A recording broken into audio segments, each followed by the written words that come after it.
Street style egg rice ರೆಸಿಪಿನ ಯಾವ ರೀತಿ ಮನೆಯಲ್ಲೇ ಸುಲಭವಾಗಿ ಮಾಡಬಹುದು ಅಂತ ನಾನಿವತ್ತು ತೋರಿಸ್ಕೊಟ್ಟಿದ್ದೀನಿ. ನಾನಿಲ್ಲಿ ಎಗ್ ರೈಸ್ ನ ಮಾಡೋದಕ್ಕೆ ಮೊದಲಿಗೆ ರೈಸ್ ನ ಮಾಡಿ ಇಟ್ಕೊಂಡಿದ್ದೀನಿ.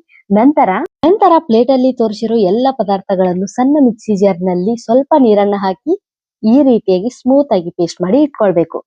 ನಂತರ ಒಲೆ ಮೇಲೆ ಒಂದು ಬಾಣಲೆಯನ್ನ ಇಟ್ಟು 2 ಟೇಬಲ್ ಸ್ಪೂನ್ ಆಗುವಷ್ಟು ಎಣ್ಣೆನ ಹಾಕಿ ಅದಕ್ಕೆ ಸಣ್ಣದಾಗಿ ಹೆಚ್ಚಿರೋ ಕೊತ್ತಂಬರಿ ಮತ್ತು ಕರಿಬೇವನ್ನ ಹಾಕಿ ಸಣ್ಣದಾಗಿ ಉದ್ದುದಾಗಿ ಕಟ್ ಮಾಡಿರೋ ಈರುಳ್ಳಿಯನ್ನು ಕೂಡ ಸೇರಿ ಚೆನ್ನಾಗಿ ಫ್ರೈ ಮಾಡ್ಕೊಳ್ಬೇಕು. ನಂತರ ರುಬ್ಬಿ ಇಟ್ಕೊಂಡಿರೋ ಪೇಸ್ಟ್ ಅನ್ನ 3 ಟೇಬಲ್ ಸ್ಪೂನ್ ಹಾಕಿ ನಂತರ ಸ್ವಲ್ಪನೇ ರೈಸ್ ಅನ್ನ ಹಾಕಿ 4 ಮೊಟ್ಟೆನ ಒಡೆದು ಹಾಕಿ ಈ ರೀತಿಯಾಗಿ ಮಿಕ್ಸ್ ಮಾಡ್ಕೊಳ್ಬೇಕು.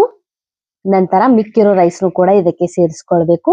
ನಂತರ ಅಚ್ಚ ಖಾರದ ಪುಡಿ, ಸೋಯಾ ಸಾಸ್, ಗರಂ ಮಸಾಲಾ, ಜೀರಿಗೆ ಪುಡಿ, ಧನಿಯಾ ಪುಡಿ, ರುಚಿಗೆ ತಕ್ಕಷ್ಟು ಉಪ್ಪನ್ನು ಹಾಕಿ ಚೆನ್ನಾಗಿ ಮಿಕ್ಸ್ ಮಾಡಿಕೊಂಡ್ರೆ ಸ್ಟ್ರೀಟ್ ಸ್ಟೈಲ್ ಎಗ್ ರೈಸ್ ತಿನ್ನೋದಕ್ಕೆ ರೆಡಿ. Thank you.